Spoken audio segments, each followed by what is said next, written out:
Saravá, comunidade do Jogo de Damas, gente que acompanha a gente, já estamos aqui de volta com vocês, mais uma vez, trazendo assuntos interessantes, assuntos diversos. A gente está no meio de uma campanha bastante acirrada, política, e eu acho que tem muitos temas que nos interessam, né? Como cidadãos, como pessoas que têm interesses no convívio das cidades e do país. Convido a todos para se inscreverem no nosso canal, Jogo de Damas JDD, no YouTube, para visitarem e curtirem a nossa página no Facebook, Jogo de Damas JDD. A gente tem lá, enfim, todos os programas gravados. Seria legal que vocês colocassem no finalzinho ali embaixo, vocês podem colocar de cada programa os comentários, o que vocês acharam, fazer sugestões. A gente está muito interessado na opinião de todo mundo. Hoje o assunto é bem interessante, a gente vai conversar com a advogada Michele Rian Rodrigues, que trabalha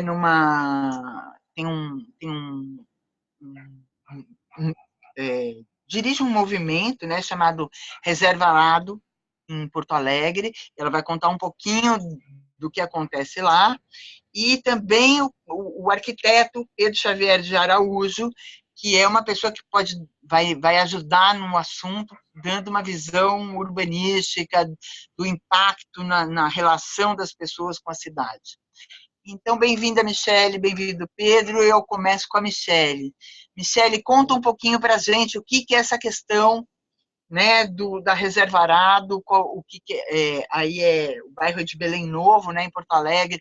Conta um pouquinho da história dessa região, o que acontece e por que foi criado esse movimento.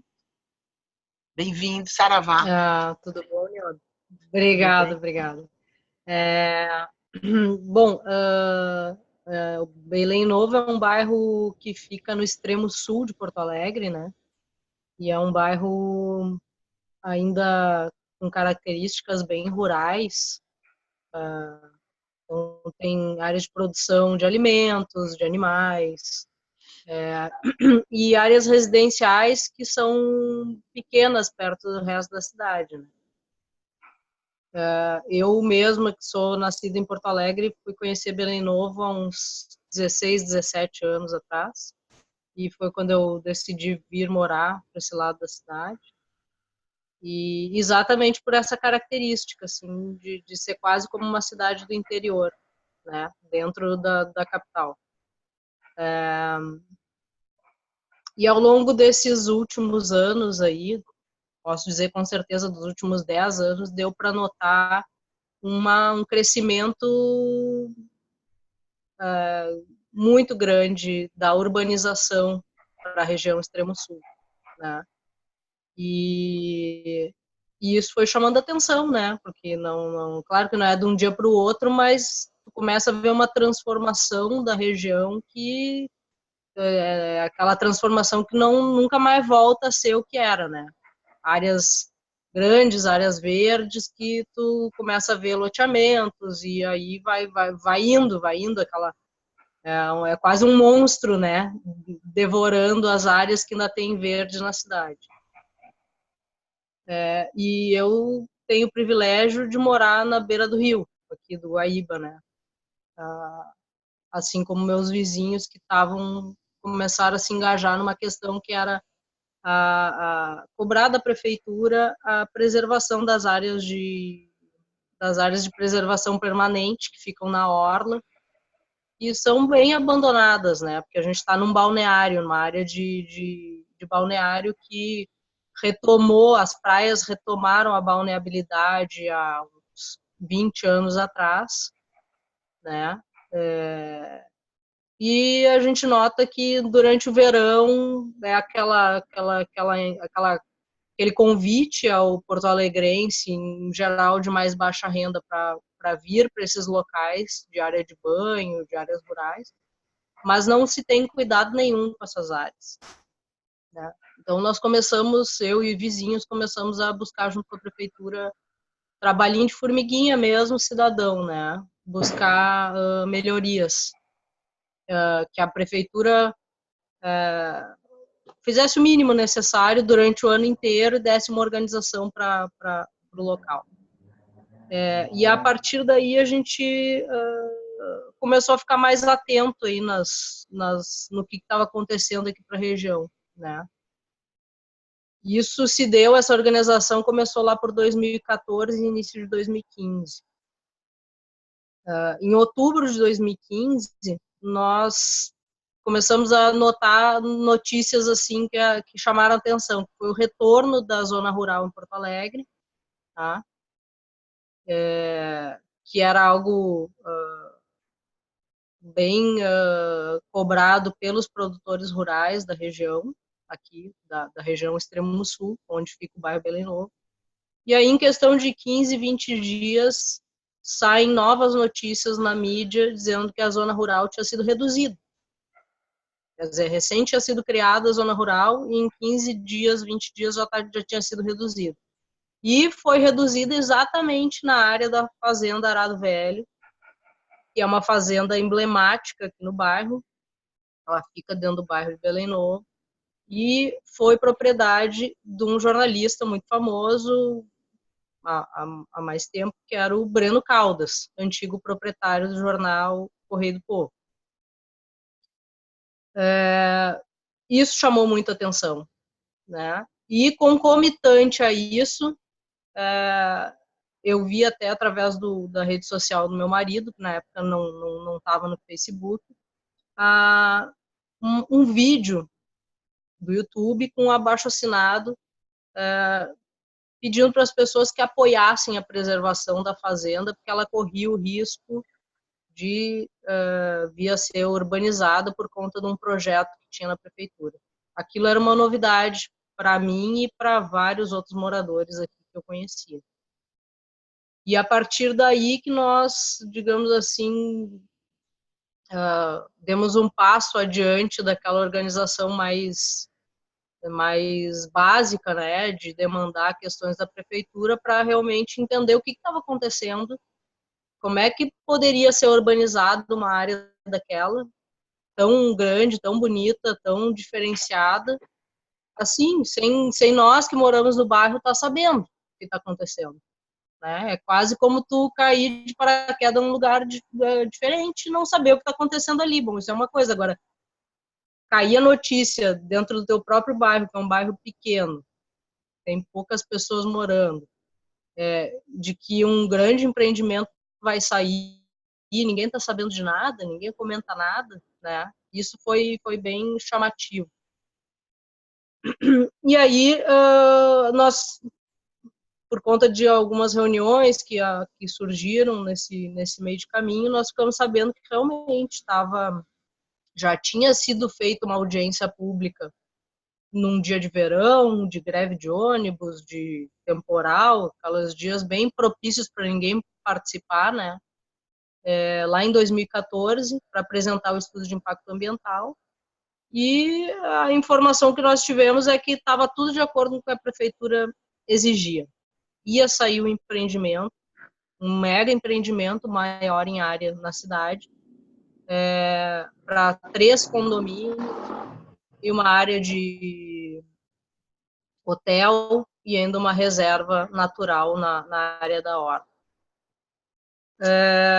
O que nos chamou a atenção num encontro que foi feito no bairro aqui, com o engenheiro do empreendimento, é que eles não mencionavam a existência de um sítio arqueológico naquela área.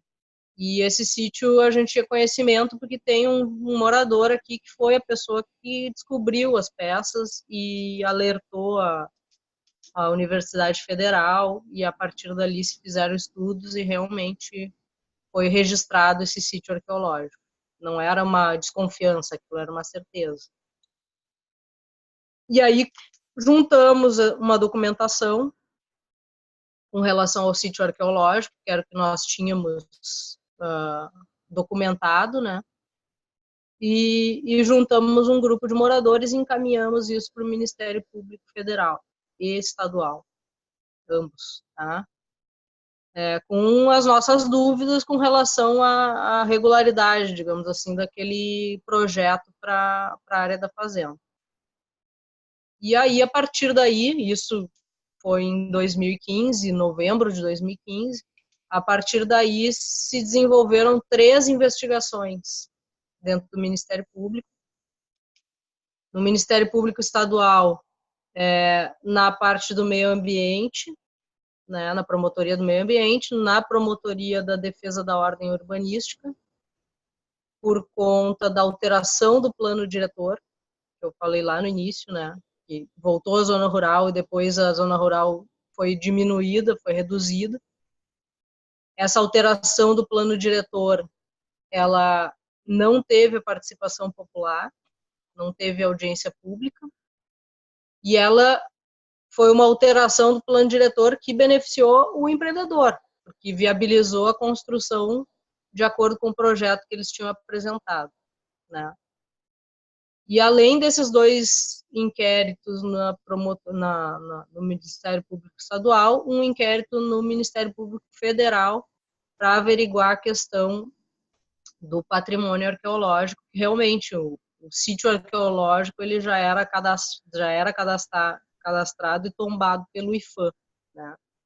Então, é patrimônio da União, tem todo um regramento em cima disso. Então, a coisa realmente tomou um corpo que nem nós, assim, tínhamos noção quando nós lançamos essas dúvidas aí para o Ministério Público, né? E hoje os desdobramentos disso mostram que a coisa, o furo é mais embaixo. Como sempre, né? É incrível como, assim, a gente tem, com isso que esse exemplo que você está dando, na verdade é um exemplo muito localizado, né, em Porto Alegre, mas isso acontece direto, né? Imagina eu que moro em São Paulo, né? O que acontece aqui de apropriações indevidas, né? O que acontece e que as pessoas pouco se dão conta porque não são instrumentalizadas para perguntar isso. Recentemente, em São Paulo, teve uma questão do Parque Augusta, que é muito parecido com o que você está falando. Uhum. Um empreendimento, um grande empreendimento, é uma área, uma pequena área verde dentro de uma metrópole como São Paulo. Essa não é uma área rural, uma pequena área verde, e fica bem no meio, fica na Rua Augusta, um local de alta, grande movimentação, blá, blá, blá, muito valorizado, mas que o empreendimento era todo imbricado com problemas legais, né? E houve um movimento muito grande, sim, inclusive começou na época do Haddad prefeito. O Haddad tentou várias vezes e não conseguiu interromper essa questão, porque você deve saber disso, assim, são empreendimentos fortíssimos, são grandes incorporadoras, né? São, assim, é um dinheiro absurdo. Então, assim, o Haddad até na época foi comendo pelas beiradas, e daí houve um movimento das pessoas, então as pessoas faziam piqueniques ali, enfim, houve um movimento das pessoas em relação de resgatar, mas pouquíssimas pessoas têm noção, ainda mais quando se trata de uma periferia, né? De que aquela área é uma área importante, sim, não para um empreendimento para meia dúzia, mas para a população como um todo. E para isso eu queria ouvir agora a palavra do Pedro, né, que é um arquiteto urbanista e que pode dar como é que isso impacta as pessoas e como é que isso está acontecendo, enfim. Pedro? Certo. Boa noite, Niobe. É um prazer estar conversando com vocês, Michele, e os espectadores aí do programa, né?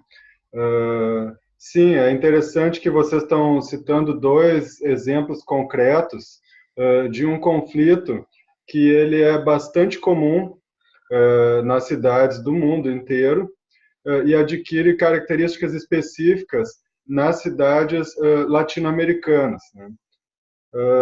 Que conflito é esse? É um conflito entre 2 visões de cidade, 2 modelos de cidade, né?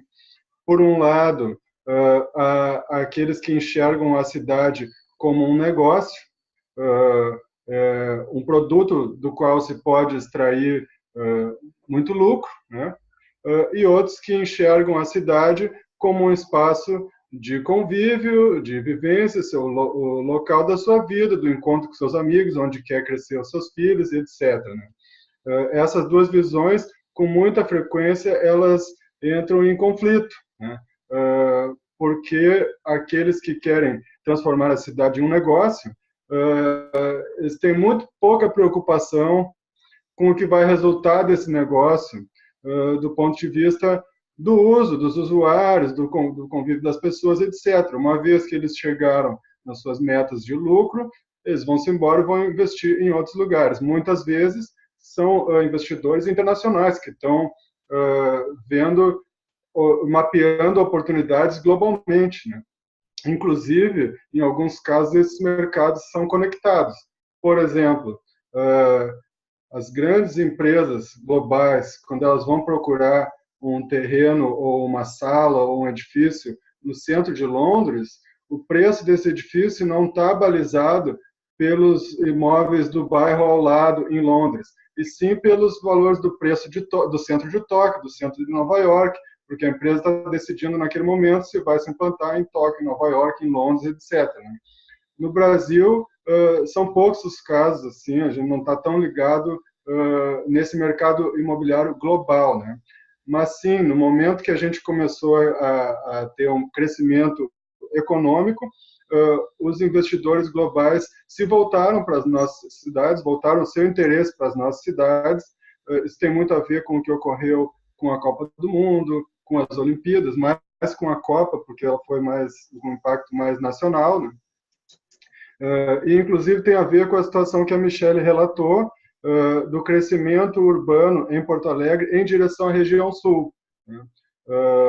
Para aqueles que não conhecem a cidade de Porto Alegre, o desenvolvimento histórico dela sempre foi do centro para o norte, né? Até porque nós estamos no extremo sul do Brasil, então a nossa relação com o Brasil é em direção ao norte, né? A região metropolitana de Porto Alegre, ela se dá a partir do centro de Porto Alegre em direção ao norte. O sul sempre foi um bairro assim, uma região mais bucólica, menos urbanizada, de maior presença da natureza. Recentemente, o mercado imobiliário voltou seu interesse para essa região. E a prefeitura, enfim, os poderes tentaram ver de que maneiras facilitar esses interesses imobiliários. Então, começaram a haver uma série de alterações na legislação, ou mesmo de obras e investimentos em infraestrutura, para facilitar ou valorizar esses empreendimentos, né? O que ocorre é que eles entram em conflito com os interesses da população. Então, tem gente interessada ou preocupada com o meio ambiente, tem gente preocupada com a paisagem urbana, tem gente preocupada com a história da cidade, com a sua qualidade de vida. E é o caso da situação do Arado Velho, é um empreendimento de alto padrão, né? de muito espaço, uma superfície gigantesca, a Michelle falou, seria o maior da cidade, né? E vocês têm empreendimentos como esses, Alphavilles e outros villes, né, em São Paulo e em outras cidades do Brasil, da América Latina, né? O que a gente precisa debater é o que esses empreendimentos, esse tipo de modelo de cidade traz de benefício para as nossas cidades e para as populações, né? Então, eles, em geral, são muito nocivos para todos, inclusive para os seus próprios usuários, né? Porque existe, assim, uma série de ilusões vendidas dentro de um pacote nesse modelo. A primeira situação é a da segurança pública. Então, as pessoas têm muito medo das cidades, isso não é um mito, as nossas cidades realmente elas estão violentas, né? O que é equivocado é acreditar que construindo fortalezas e muros e cada vez maior segregação, isolamento, a gente vai chegar numa situação de segurança. Não é verdade. As estatísticas mostram o quão violentos são essas fortificações e os seus entornos, né? Além do que, o mundo inteiro, da metade do século XX para cá, começou esse movimento dos bairros isolados, elitistas, etc., já percebeu que isso só gera mais violência, e na Europa e nos Estados Unidos já estão fazendo um movimento contrário, de que quanto maior a presença das pessoas nas ruas, interagindo, circulando, misturadas, né, diferentes classes sociais, etc., maior a sensação de segurança, maior a segurança efetivamente, né? Então, não é à toa que esse tipo de investidor tem vindo muito para a América Latina e procurado implantar aqui os seus produtos, né? E só que, além dessa questão da segurança, tem outras que geram bastante impacto na cidade. Por exemplo, a infraestrutura urbana, né? Redes de água, de esgoto, pavimentação, são infraestruturas bancadas pelo poder público, logo pelo investimento de todos os cidadãos. Quanto mais compacta é uma cidade, ou seja, quanto menor é o seu território, quanto menos cresce a cidade, é mais fácil, mais econômico para a prefeitura fazer esses investimentos nessas infraestruturas. À medida que se coloca um empreendimento extremamente distante da cidade, a prefeitura vai ter que levar água, esgoto, pavimentação, linhas de ônibus, etc., e esse custo é muito grande e ele é compartilhado por todos os cidadãos. Aí defende-se um mito de que esses empreendimentos trazem muitos empregos, desenvolvimento, e logo é interessante que a prefeitura faça os investimentos em infraestrutura, porque afinal ela vai colher depois empregos, arrecadação, etc., né? Porém, é outro mito que não se comprova, porque os mesmos empregos que poderiam ser gerados nesse tipo de urbanização seriam gerados numa outra urbanização mais consolidada, mais compacta. Não tem sentido isolar, afastar, para poder gerar esse tipo de emprego, né? Então, em resumo, são modelos de cidade em conflito e que a gente precisa disputar, precisa debater, discutir a fundo quais são os benefícios que a cidade tem com esse tipo de urbanização, né? E qual é a cidade que nós queremos, o conjunto da sociedade. Então, o movimento que a Michelle está capitaneando aí, do Preserva Arado, tem feito esse debate, é algo que gerou bastante publicidade, mídia, inclusive chegou no Ministério Público, o Ministério Público está avaliando, tem situações legais, como a Michelle relatou, talvez isso não ficou muito claro. O nosso plano diretor, na década de 70, estabelecia uma área urbana e uma área rural para Porto Alegre. A partir do final dos anos 90, o plano diretor extinguiu a área rural. Todo o município passou a ser considerado urbano. Na verdade, uma parte foi chamada de rururbano. É uma nomenclatura inventada na época, mas legalmente o território era urbano. Qual a diferença aí? As áreas rurais pagam o ITR, o Imposto Territorial Rural, que vai para a União. Quando é uma área urbana, paga o IPTU, que vai arrecadado pelo município. Então, naquele momento, a prefeitura entendia interessante tornar o território todo urbano para ficar com toda a arrecadação do imposto territorial. Porém, isso gerou distorções, porque começaram a surgir empreendimentos urbanos em áreas que antes eram naturais ou de característica rural e passaram a ser ilegais as atividades que ali eram desenvolvidas, como, por exemplo, criação de porcos, né, que ainda existe em Porto Alegre, ficou em conflito com a legislação. Então, recentemente, a prefeitura voltou a estudar, debateu e criou novamente uma pequena área rural, ali onde haviam empreendimentos com essas características. E aí voltou atrás, mas apenas em um lote, não uma área, uma região. Um único lote foi retirado, porque ali havia essa previsão do empreendimento, mas sem participação popular, sem transparência, sem nada. Então, não temos como saber o que ocorreu para que a prefeitura voltasse atrás naquele lote específico, né? E é isso que a gente está, a sociedade como um todo, mas em específico esse movimento Preserva Arado, tentando debater com a sociedade. Escuta, qual é o modelo que nós queremos? E os moradores do bairro, que tipo de bairro eles querem? E o restante da cidade está interessado em ter um bairro no extremo sul, extremamente distante, os veículos vão começar a emitir mais CO2, vai aumentar o engarrafamento, vai aumentar a lotação dos ônibus, e inclusive o preço das passagens dos ônibus, porque Porto Alegre pratica um único preço de tarifa em todo o seu território, tarifa do transporte público, né? Mas existe aí uma ideia que é a seguinte: as pessoas de classe média ou classes mais altas moram mais próximos ao centro.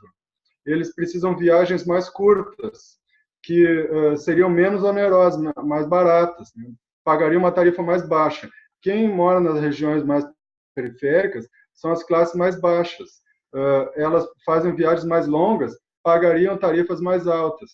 Então, se criou uma espécie de tarifa social, que é uma tarifa única, de forma que a classe média acabe financiando parte das viagens dos pobres da periferia. Agora, quando tu aumenta o número de viagens longas para a periferia, isso repercute sobre todo o sistema e torna todo o sistema mais oneroso, com maior impacto no meio ambiente. Isso que você está falando é uma coisa muito interessante, porque bate muito com o que está acontecendo no país hoje, né? E é legal que a gente tenha essa noção do micro, né? Do poder do cidadão dentro do território dele. Que as pessoas acreditam que elas não têm muita interferência, né? Estão construindo um prédio ali na esquina, tudo bem, faz parte, é assim, uma cidade cresce e assim eu não tenho nada a ver com isso. E é interessante que esse movimento, né, Michele, ele traz esse resgate das pessoas, as pessoas perguntarem o que elas querem. Isso que o Pedro falou é muito legal, bonito, né? Que cidade que eu quero, né? Agora, não apenas na questão estética ou na questão que cidade que eu quero para o bem comum. Uma cidade é um lugar que vivem várias pessoas, né? De diversas classes, com diversas necessidades diferentes, mas que a coisa é dividida entre todos, os benefícios e os prejuízos, né? Então a violência não vai se concentrar, claro que ela é maior num bairro, mas ela não vai, onde existe violência, ela vai se espalhar. Então assim, queria ouvir um pouquinho de você, Michele, essa questão, se as pessoas percebem o poder delas, né? Se as pessoas que moram nessa região do Arado, por exemplo, se elas já entenderam que elas são responsáveis de irem atrás, enfim, de questionar e de até decidirem, afinal elas são pagantes, né? Elas pagam impostos. Então, elas têm que decidir sobre a cidade.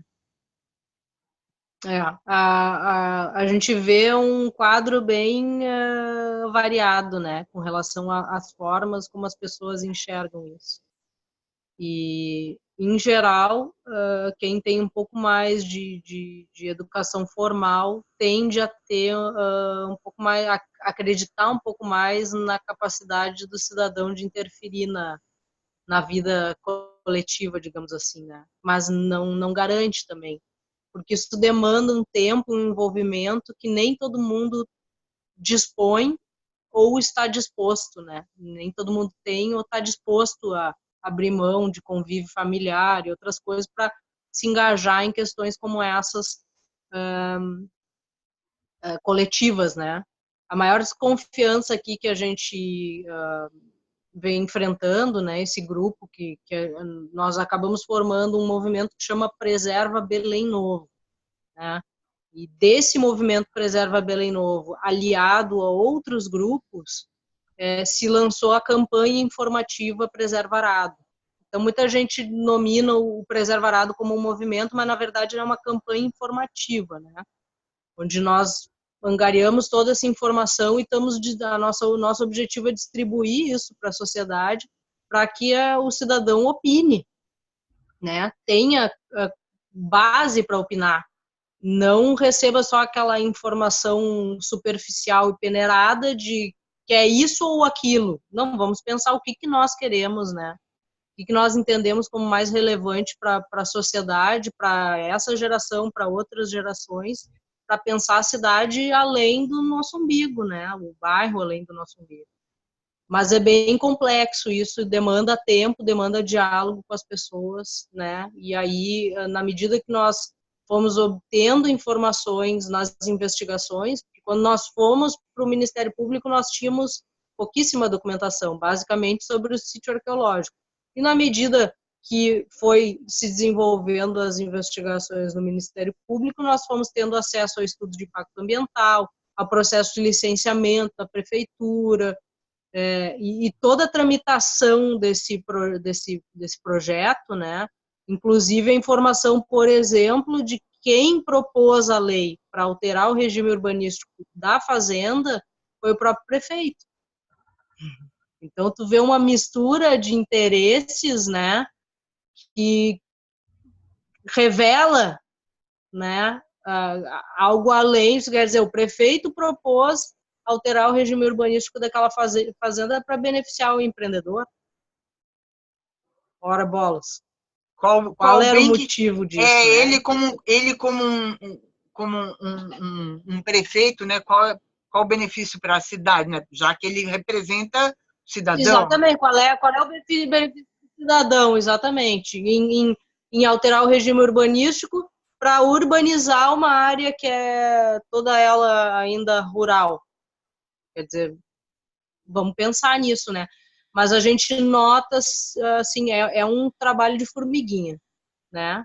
Então, à medida que a gente foi obtendo essas informações, nós fomos participando de feiras, de eventos comunitários, montávamos barraquinhas, nos revezávamos em grupos, né? Também, porque nem todo mundo pode sempre.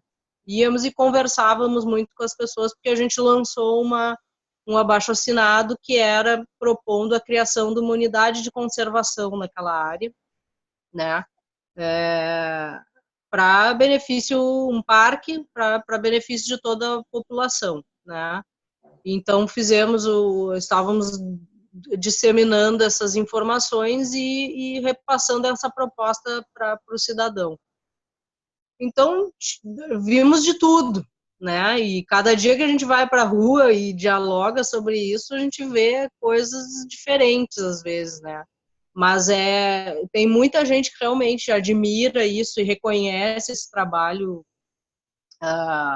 pontual da cidadania, né? De levantar questões que são importantes para o conjunto da sociedade. E tem gente que acha que ou tem algum interesse por trás disso, ou é gente querendo atravancar o progresso. Tem de tudo. Tem gente que vê em empreendimentos como esse o progresso, então acredita que com a vinda de um grande empreendimento vai gerar emprego, apesar de bons argumentos aí contrários, acredita que não, que tem que vir o desenvolvimento, por exemplo, uma região afastada do centro, sempre foi preterida, não, nós temos que crescer, temos que desenvolver. Então, depende da visão muito da pessoa, né, para absorver toda essa informação e avaliar isso conforme o seu entendimento. Eu acho que a gente tem não sei se, acho que é no Brasil mesmo, essa educação até pela migração, né, que teve, né, de densificar algumas áreas de outras áreas ficarem mais isoladas, isso criou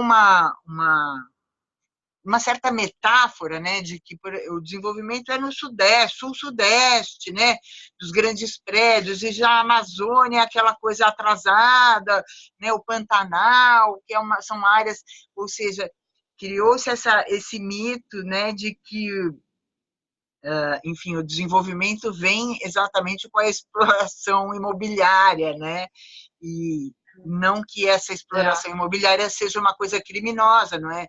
Ninguém está criminalizando isso, mas a forma com que ela vem sendo, vem vem ceifando, né, espaços, né, e a forma com que a cabeça das pessoas acaba reagindo a isso, né?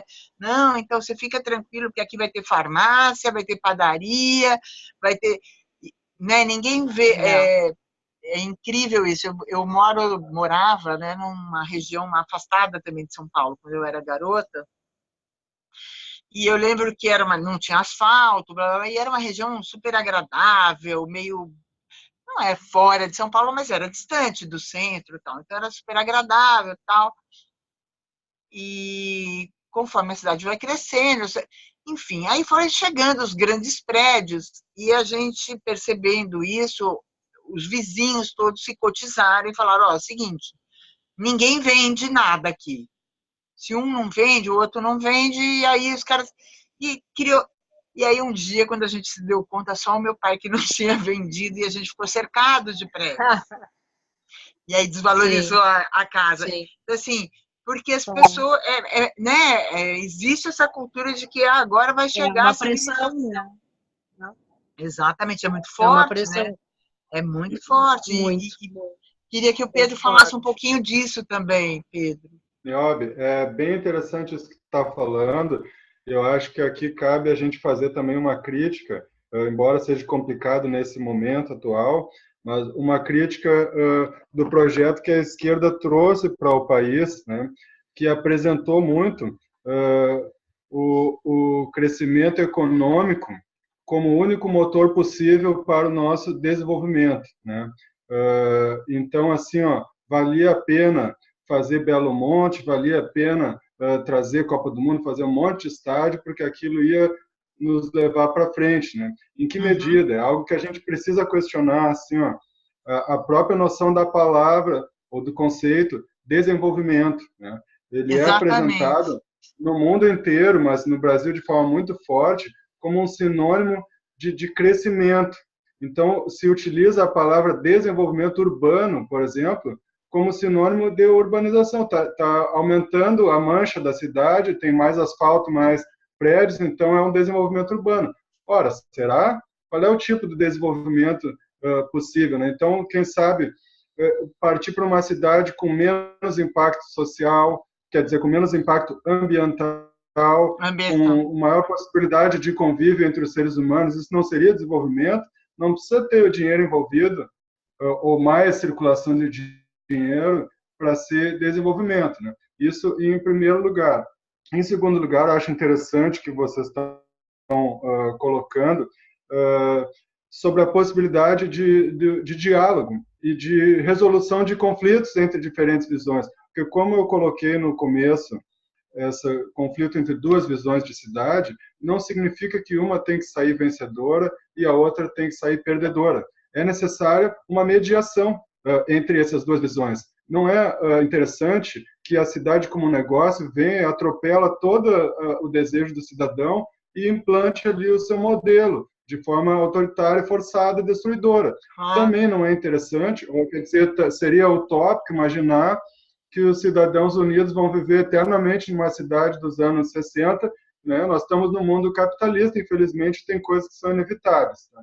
Então, eu enxergo duas possibilidades para a mediação desse conflito. A primeira possibilidade seria um empreendedor visionário, um empreendedor inteligente, porque assim, para tu ganhar dinheiro com um empreendimento urbano, não precisa ser um empreendimento horrível, nocivo para a cidade. Existem muitas formas de tornar um empreendimento rentável, com qualidade urbanística, com menor impacto social, etc. Infelizmente, desconheço no Brasil empreendedores com bom gosto, empreendedores com sensibilidade. Deveríamos ter mais, né? A nossa classe empreendedora, infelizmente, ela é muito perversa. Né? Ela é especulativa, então, né? Ela é muito especulativa. A segunda possibilidade de mediação seria o poder público exercer o seu papel. Opa, espera que temos aqui atores com diferentes interesses, nós precisamos mediar. Né? Eu fiz a minha formação em Barcelona, e lá, apesar de todas as contradições, conflitos, inclusive do risco de usar exemplos estrangeiros para comparar conosco, né? mas o poder público tinha um papel bem mais forte do que o nosso, que era de definir os limites do empreendedor em prol do interesse público. Então, assim, olha, o interesse público é esse. Aqui dentro desses limites, tu pode fazer o que quiser, só não pode ultrapassar os limites. Aqui, pelo contrário, nós vemos o poder público se colocando como um ator que retira limites e abre espaço, pavimenta o espaço para esse empreendedor perverso vir e fazer tudo o que bem entende, né? Então, acaba colocando os cidadãos nesse papel que a Michelle está falando, de ter que atuar como um guerreiro heróico contra o poder público, contra o empreendedor, para tentar fazer que seja ouvida a sua voz, né? Infelizmente, estamos nesse papel e, por sorte, temos muitos Michelles, muitos movimentos tentando dialogar e trazer um debate mais profundo sobre o rumo das nossas cidades. É interessante isso que você está falando, Pedro, porque isso tem a ver com o resgate da nossa cidadania também, né? Assim, a gente não percebe o quanto a distância entre o público e o privado tem ficado cada vez mais promíscua, né? A relação público-privado no Brasil está não sei se no Brasil ou no mundo, enfim, mas no Brasil, eu digo, muito promíscua. Então, assim, o poder público, a pessoa que foi eleita para defender o interesse público, ela defende o interesse público desde que esse interesse esteja atrelado a interesses privados, ao contrário do que você falou, né, que o interesse público deveria criar o poder público devia criar um rol, né, um rol de limites, né, de atuação, e dentro daquilo o poder privado poderia dançar à vontade, enfim, desde que ele viesse a serviço do poder público, é isso que eu estou querendo dizer. Né? O poder privado não pode ser o dono da jogada, né? Que é isso que a gente tem visto. E o mais grave disso é que as pessoas não sabem do poder que elas têm como pagantes de impostos, né? Afinal, eu tenho que escolher se eu quero viver cercada de prédios, se eu quero viver numa cidade totalmente engessada, em 4 anos, e ir lá pagar os seus impostos. Água na rua, então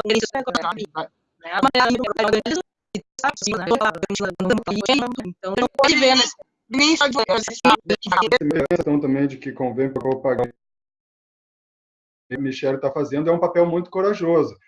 Na época em que, recentemente, eu tenho um canal aqui, o SBT, um canal nacional, mas o SBT local se interessou por esse conflito que nós estamos tratando e elaborou uma série de matérias tentando escutar os lados, etc., né?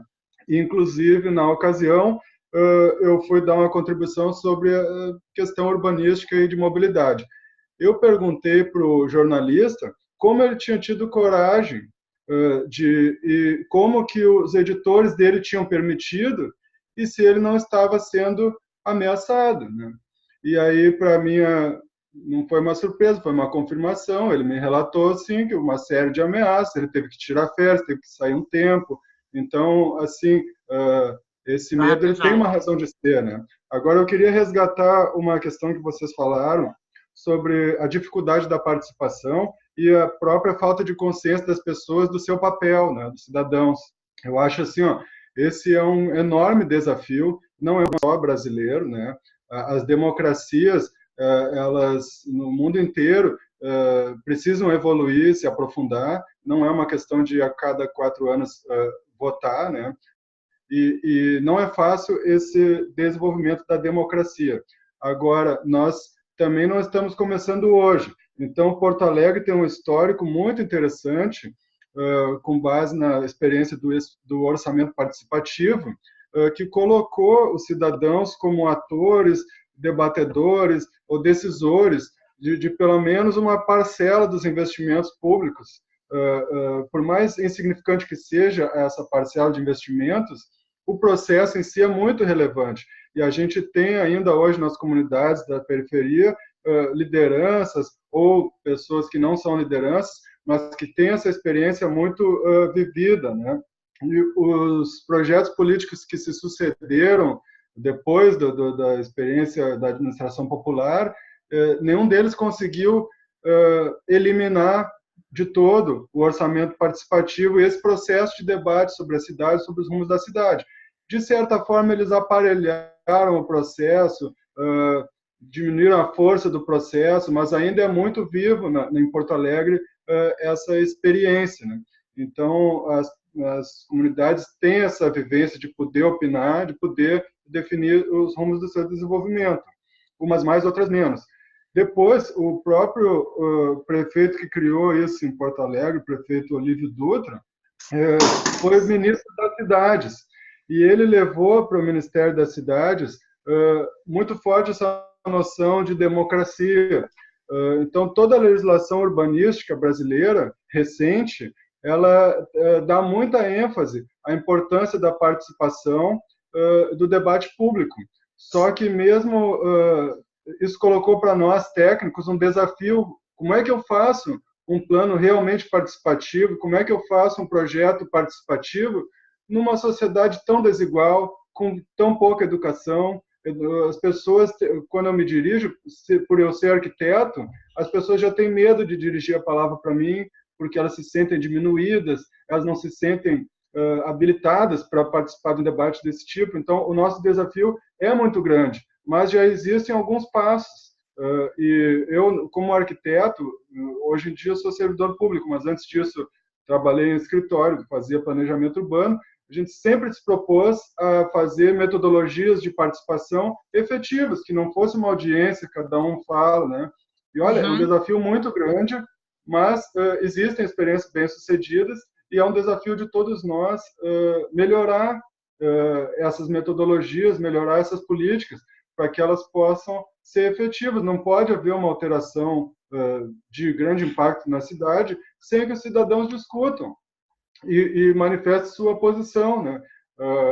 E temos que esperar do poder público, mas também cabe a nós pressionar, porque as leis já existem e garantem isso. E foi isso que barrou até o presente momento este empreendimento, porque a falta de participação na alteração do plano diretor é o que ainda está segurando, me corrija, Michele, se eu estiver equivocado, é o que o Ministério Público, agarrado a esta falha, não está permitindo que o empreendimento siga adiante.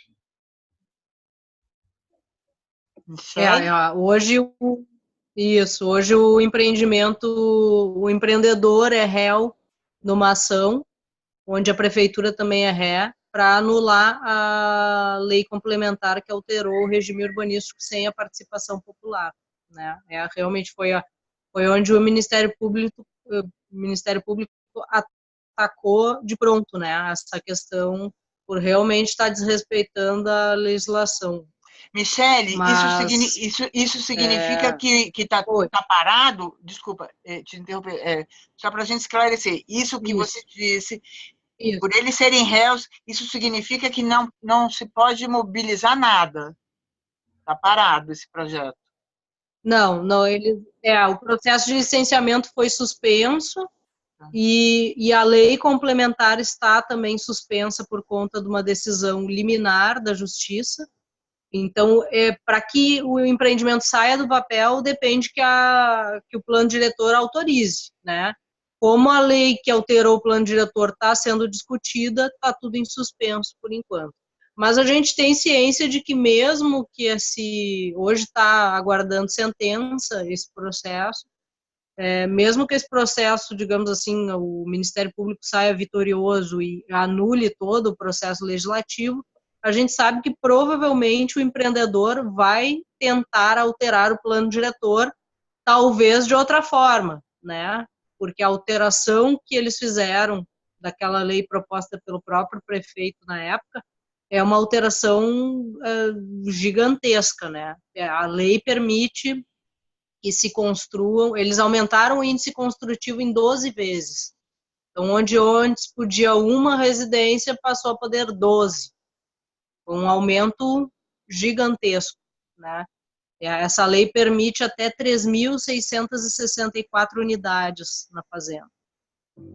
A gente acredita que depois que foram já levantadas questões bem graves que estão sendo, inclusive, investigadas pela Delegacia do Meio Ambiente, falhas no estudo de impacto ambiental que podem configurar crime ambiental, o empreendedor apresentou um projeto que a gente chama de projeto corrigido, né? Não é o mesmo projeto que está no estudo de impacto ambiental, é um projeto que ocupa uma área menor da fazenda, exatamente já para tentar convencer a população de que está preservando grande parte da fazenda, que vai construir muito menos do que estava se falando. Então, eles fizeram uma grande jogada de marketing com o intuito de fazer um convencimento dessa população que acredita no desenvolvimento com a vinda do empreendimento, né? Mas hoje está tudo em suspenso, inclusive esse projeto corrigido que eles apresentam aí como válido, sequer está dentro do processo de licenciamento, quer dizer, não é algo que foi nem protocolado junto à prefeitura, então nós não consideramos até então válido, né? Porque não tem como se discutir algo que não foi apresentado oficialmente, exatamente. Gente, a gente está aqui no Jogo de Damas conversando sobre uma questão de cidadania muito importante. Na verdade, a gente pegou um assunto um caso específico que acontece em Porto Alegre, mas que a gente pode tranquilamente, qualquer um pode se identificar com isso, porque é isso que vem acontecendo nas nossas cidades, né? E com a nossa população, principalmente, né? Que fica à revelia de governos, né? De decisões das quais ela tem interesse direto, mas ela não participa, né? Ela é alijada disso.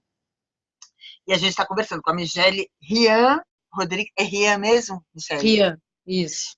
A Michele Rian Rodrigues, que é advogada e representa o Preserva Arado, né? Que é esse projeto que a gente está conversando. E o Pedro Xavier de Araújo, que é o arquiteto urbanista que está conversando com a gente sobre o impacto. Queridos, a gente está indo para o final do programa, eu queria que vocês dessem uma resumida básica na importância desse projeto que vocês estão falando e que vocês conseguissem ampliar isso, né, do impacto disso para toda a população, para a sociedade em geral. O que isso representa, né? O que esse pequeno caso lá em Porto Alegre, lá no sul, como é que isso acontece para todo mundo, na verdade. Eu queria ouvir para a gente ir encaminhando para o encerramento. Eu acho que é um exemplo, né? Só um exemplo do que cada cidadão pode fazer na sua rua, no seu bairro, né? Na sua região, na sua cidade. Claro que cada um não pode dar conta de tudo, né? Mas se cada cidadão tiver um olhar mais atento para uma questão da cidade, um ponto que lhe chame mais atenção, e procure se interessar sobre aquilo ali, de que forma que ele pode exigir do poder público, né, que aquilo seja feito de forma correta, a gente vai ter, sem dúvida nenhuma, um país inteiro melhor, né? E que as pessoas tenham coragem. Eu acho que se unir a grupos auxilia muito, né? Porque realmente, na medida que tu tá sozinho, tu fica mais exposto. Às vezes até em grupos tu fica exposto, né? No meu caso, que me exponho mais diante dessa divulgação, tô sendo alvo de perseguição do empreendedor, né? Então, se unir a um grupo e buscar assim, que a coisa ande como tem que ser, como o Pedro bem colocou, existe legislação, a gente tem diversos instrumentos já que servem para o cidadão, né? Então, acho que as pessoas têm que sair um pouco daquela posição só de cobrar daqui a pouco que alguém faça, ou que o político faça, ou que o funcionário público faça, e faça a sua parte também, participe, porque a democracia ela é um tripé de equilíbrio, né? E a cidadania tem que participar disso, não pode ficar como um mero espectador. Pedro? Bom, Niobe, eu agradeço muito, acho legal a gente poder estar usando esse exemplo para falar sobre um conflito que ele é geral, né? Eu acho que fica claro o poder da participação popular, porque ante a força do empreendedor, a força do prefeito, da Câmara de Vereadores, todos organizados, mancomunados com o mesmo objetivo, quem sabe a Michelle e seus amigos se considerassem fracos ou poucos, né? Mas vejam que o grande impacto que está conseguindo o movimento deles. No mínimo, eles já transformaram radicalmente o empreendimento, são muito menos unidades, ampliou a área de proteção ambiental, etc., nesse projeto que ainda é extraoficial, mas que o empreendedor está apresentando como um projeto alterado, ou seja, a pressão popular reverteu o empreendimento do ponto de vista legal até o momento e alterou sua característica do ponto de vista de projeto. Então, sim, nós precisamos nos aproximar daquelas pessoas que pensam como nós, em coletivos, em movimentos, etc., nos inserir nesses movimentos para poder fazer valer a nossa voz, né? E não abdicar nunca da cidadania, da participação, do debate para a construção de cidades mais humanas, mais respeitosas, mais adequadas aos nossos anseios, né? Isso ocorre no mundo inteiro, movimentos populares debatendo sobre os rumos da cidade, e tem que ocorrer aqui também. Nós estamos num momento crucial da nossa democracia, e isso nos passa a impressão, às vezes, que a democracia é um botão de liga e desliga. Agora tem, agora não tem. Mas não é isso. Ela sempre tem um pouco e precisa ter sempre mais, e isso depende da nossa reivindicação, da nossa atuação para ampliar os espaços de democracia, ampliar o poder da nossa voz. Gente, muito obrigada a vocês dois. Foi incrível conversar com vocês, muito bacana. Eu acho que essa pauta é muito importante, porque a gente está falando da nossa participação, da nossa responsabilidade no que está acontecendo, no que acontece à nossa volta, na nossa pequena comunidade, na comunidade grande que é o país. Acho que, enfim, vocês trouxeram um caso que pode exemplificar muito bem a importância. Inclusive, eu queria até elogiar, porque vocês conseguiram trazer uma luz importante, que é a da imprensa, né? A imprensa divulgar essa situação é de uma ajuda muito grande, né? Porque é uma forma que as pessoas acabam tendo acesso a uma informação que ela não teria se não fosse divulgado, se não passasse no telejornal, se não saísse no jornal, e aí as pessoas viram um assunto, né, para as pessoas. Eu queria muito agradecer, Michelle, Pedro, o tempo de vocês, o empenho de vocês pelas pessoas, a importância que é isso, assim, de vocês estarem junto com as pessoas, lutando por uma vida melhor, por uma cidade mais legal, mais humana, mais participativa, que isso se espraie por esse país, que é o que está precisando. Eu sei que tem muitas Michelles e muitos Pedros por aí, que as pessoas se inspirem mesmo e, enfim, se unam para saber que elas têm poder, né? Que o poder está com elas. Queria agradecer de novo, dar um grande saravá a vocês, muito obrigada. O programa aqui está aberto, as portas estão abertas. A gente tem um slogan que a primeira vez a gente convida, nas próximas vocês que vão se convidar, trazendo assuntos para a gente que é muito importante. Enfim, e se vocês tiverem mais alguma coisa, quiserem divulgar, o tempo é de vocês.